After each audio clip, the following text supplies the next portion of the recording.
السلام علیکم پیارے دوستو، میرے چینل سائیکالوجسٹ غلام مرتضیٰ میں آپ سب کو خوش آمدید۔ دوستو، آج ایک روحانی خزانوں میں سے ایک بڑا خزانہ آپ کو میں دینے والا ہوں کہ جس کی برکت سے آپ کا سینہ کھل جائے گا۔ یہ سینے کو کشادہ کرنے والا وظیفہ ہے، اور اس کی برکت سے یہ ہوتا ہے کہ جب سینہ کھل جاتا ہے نا تو ہمیں علم عطا ہوتا ہے۔ کیونکہ کئی لوگوں کو ان کے سوالوں کے جواب نہیں ملتے، ان کو مسئلوں کا حل نہیں ملتا۔ اس لیے نہیں ملتا کہ ان کے پاس علم نہیں ہوتا، اور علم اس لیے نہیں ہوتا کہ ان کا سینہ کشادہ نہیں ہوتا۔ تو اب وہ وظیفہ آپ کو دینا ہے جو آپ کے سینے کو کھولے گا۔ تو جب آپ کا سینہ کھلے گا تو اس میں علم آ جائے گا۔ تو جب علم آئے گا تو آپ کا اپنے علم کی بنیاد پر مسئلے کو حل کر لیں گے۔ اتنی دنیا میں اللہ تعالیٰ کے دیے ہوئے علم سے لوگ ترقی کر رہے ہیں اور اپنی زندگی کو آسان کر رہے ہیں۔ کتنی ٹیکنالوجی آ گئی، یہ علم کی بدولت ہے۔ اللہ تعالیٰ نے قرآن پاک میں 1500 سے زائد مرتبہ غور و فکر کا حکم دیا ہے، ریسرچ کا حکم دیا ہے۔ تو یہ چیز بھی فرض ہے۔ ہم اس چیز کو فرض نہیں مانتے، لیکن یہ چیزیں فرض ہیں۔ تو ان چیزوں پہ غور کر کے اپنی زندگی کو آسان بنائیں۔ تو اس میں آپ نے کرنا یہ ہوگا، بڑا ہی آسان عمل ہے۔ رات کو آپ کو اس طریقے سے پڑھنا ہے جو میں بتاؤں گا آیت مبارکہ کو، اور پھر آپ نے سو جانا ہے۔ خواب میں آپ کو حل بتا دیا جائے گا۔ کچھ جو رہ جاتا ہے وہ آپ کو آپ کے دماغ میں جب اٹھیں گے تو آپ کے دماغ میں وہ حل ہوگا، یعنی وہ علم ہوگا جس کو استعمال کر کے اپنے مسئلے کا حل آپ نکال لیں گے۔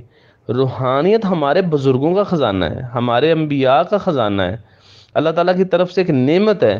ہم نے اس کو آج پیچھے چھوڑ دی ہے۔ اس کو حاصل کریں، مراقبے کا علم حاصل کریں، ان روحانی قوتوں کو حاصل کریں، مقناطیسی اور ذہنی قوتیں حاصل کریں تاکہ آپ کی زندگی آسان ہو۔ اور آج کچھ لوگ اب رابطہ کرتے ہیں، جی ہمیں استخارہ کر دیں، ہمارا ذائچہ نکال دیں، ہمیں سوالوں کے جواب بتا دیں۔ تو ان کے لیے چونکہ میرے پاس وقت کم ہوتا ہے اور میں علم الرمل کے حوالے سے میں ایک بڑا ذائچہ بنا کے دیتا ہوں، اور اس ذائچے سے پھر آپ کے سوالوں کے جواب نکلتے ہیں، اس میں آپ کے مسائل کا حل نکلتا ہے، اور کئی چیزیں گائیڈ لائنز ہوتی ہیں، تو پوری وہ ایک تفصیل ہوتی ہے۔ تو اگر آپ اس حوالے سے رابطہ کریں گے تو وہ آپ کو ذائچے بھی بنا کر دے دیے جائیں گے، مسائل کا حل بھی دے دیا جائے گا، سوالوں کا جواب بھی بتا دیا جائے گا۔ اور اگر ہمارے کورس جو ہیں جس ترتیب سے اگر وہ کرنا چاہیں تو ہم آپ کو وہ بھی کروا دیں گے۔ اور اس عمل کی، یہ جو عمل میں آپ کو بتا رہا ہوں بڑا ہی خاص عمل ہے، اسے آپ نے پہلے خود کرنا ہے۔ یعنی کہ آپ جب خود کریں گے تو آپ کو خود پتہ چلے گا کہ اس کی کتنی بڑی حقیقت ہے۔ اور اس میں بعض اوقات یہ بھی ہوتا ہے کہ اس میں انسان اگر کئی دفعہ آپ کر رہے ہیں تو اگر رات کو آپ کو پیاس لگی ہے تو وہ جو پانی ہوگا جو میں ابھی بتاؤں گا اس پانی کو آپ نے پی لینا ہے۔ یعنی اس عمل میں نا تھوڑی سی پانی کی پیاس لگتی ہے۔ کرنا اس میں یہ کہ ایک گلاس پانی لے لینا آپ نے، اس میں ایک کاغذ پہ اپنا جو مسئلہ ہے وہ لکھ لینا ہے، وہ لکھ کے اس کے اندر ڈال دینا ہے پانی کے اندر۔ پانی سائڈ پہ رکھ دیں، چھپا کے رکھ دیں، جیسے مرضی رکھ دیں، آپ کے قریب ہی ہونا چاہیے پانی۔ اور پانی کو سامنے رکھ لیں یا سائڈ پہ رکھ لیں، پھر یہ وظیفہ آپ نے کرنا ہے، الم نشرح لک صدرک۔ یہ وظیفہ یعنی سورۃ الم نشرح کی پہلی جو آیت ہے اس کو آپ نے 100 دفعہ پڑھنا ہے، زبانی پڑھنا ہے، زبانی یاد کر لیں، چھوٹی سی آیت ہے الم نشرح لک صدرک۔ اس کو آپ نے 100 دفعہ پڑھنا ہے۔ سامنے پانی رکھا ہو تو تب بھی ٹھیک ہے، لیکن اس میں جو کاغذ ڈالنا ہے وہ پہلے لکھ کے ڈالنا ہے، بعد میں یہ عمل کرنا ہے۔ اور اس عمل کو شروع کرنے سے پہلے بسم اللہ پڑھنی ہے، اور اس سے پہلے جو ہے وہ درود پاک جو ہے نا اول آخر ایک ایک مرتبہ یا 3 مرتبہ جو آپ کو آسان لگے وہ آپ نے پڑھنا ہے، ٹھیک ہے۔ پڑھنے کے بعد تھوڑی دیر کے لیے آپ بیٹھ جائیں گے، یعنی جب آپ نے 100 تسبیح کر لی نا، اور یہ سونے سے پہلے، کچھ لوگ کیا کرتے ہیں عشاء کے بعد پڑھ لیتے ہیں پھر اپنے کاموں میں لگ جاتے ہیں، ایسے نہیں۔ سونے سے پہلے چاہے بیڈ پہ بیٹھ کے پڑھ لیں، صوفے پر، چارپائی پہ، جیسے آپ کو ایزی ہوتا ہے آپ اس کو پڑھ سکتے ہیں۔ اور پڑھنے کے بعد آپ تھوڑی دیر کے لیے بیٹھ جائیں گے، یا اگر ٹیک لگانی ہے بیڈ کے ساتھ تو وہ ٹیک بھی لگا سکتے ہیں۔ اور اس میں پھر آپ کیا کریں گے، اس میں آپ تصور کریں گے اسی آیت کا، الم نشرح لک صدرک، یعنی کہ اللہ کی طرف سے آپ کا سینہ جو ہے، صدر یعنی سینہ جو ہے آپ کا وہ کھولا جا رہا ہے۔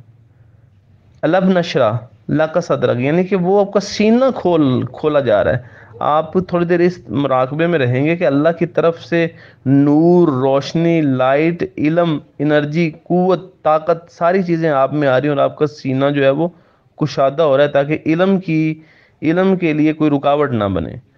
تو یہ 2 4 منٹ 5 منٹ آپ نے کرنا ہے، اس کے بعد اپنی جو مسئلہ ہے اس کو دماغ میں رکھ کے آپ نے سو جانا ہے، اور جیسے ہی آپ سوئیں گے تو خواب میں آپ کو مسئلے کا حل باقاعدہ ترتیب کے ساتھ دکھا دی جائے گا۔ اگر رات کو آنکھ کھلے تو آپ نے وہ پانی پی لینا ہے جس کے اندر آپ نے یہ کاغذ ڈالا ہوگا۔ روزانہ آپ نے نیا پانی استعمال کرنا ہے، نیا کاغذ لکھنا ہے آپ نے، ٹھیک ہے؟ اور یہ والا جو کاغذ ہوگا اسے آپ کسی بھی سیف جگہ پہ رکھ سکتے ہیں، صبح نکال کے نا اپنے کسی بک میں رکھ دیا، کسی سائڈ پہ رکھ دیا، یہ جو سوال ہوگا آپ کا۔ تو اسی طرح آپ نے اس کو 11 دن کرنا ہے، 11 دنوں کا عمل ہے یہ، یعنی 11 راتیں جو ہے نا وہ آپ نے یہ عمل کرنا ہے۔ عمل کتنا آسان ہے یہ آپ کے سامنے ہے، عمل کوئی مشکل نہیں ہے، ایک تسبیح میں کوئی دیر نہیں لگتی، پرہیز بھی اس میں کچھ نہیں ہے۔ اگر جو لوگ وضو نہ بھی کر سکیں تو وہ بھی اس کو کر سکتے ہیں، یہ زبانی بھی ایزیلی یاد ہو جاتا ہے، اس میں کوئی پریشانی نہیں ہے، اور اس میں کوئی ڈر خوف والی بات بھی نہیں ہے، کوئی لمبا چوڑا پرہیز بھی نہیں ہے۔ آپ نے اس کو خود کریں اور جو بھی سن رہے ہیں وہ بھی کر سکتے ہیں۔ تو آپ اس کو جب کریں گے تو انشاءاللہ العزیز آپ کو مسئلے کا حل یا تو خواب کی صورت میں مل جائے گا، یا پھر اگلے دن یعنی جب آپ اٹھیں گے تو آپ کے دماغ میں وہ چیزیں ہوں گی، آپ اس طرح کریں گے تو آپ کو مسئلے کا حل پتہ چل جائے گا۔ پچھلے دنوں ایک کو یہ دیا تھا عمل، تو ان کو یہ ہوا تھا، ان کو بار بار ایک آدمی کا خیال آ رہا تھا، تو وہ اس آدمی سے جا کے ملے، اس نے انہیں مسئلے کا حل بتا دیا۔ یعنی آپ کے دماغ میں کسی بندے کا بھی آ سکتا ہے، آپ کے دماغ میں مطلب کوئی بھی ایسی چیز آ سکتی ہے، وہ عمل آپ کریں گے تو آپ کو آپ کے مسئلے کا حل جو ہے وہ بتا دیا جاتا ہے۔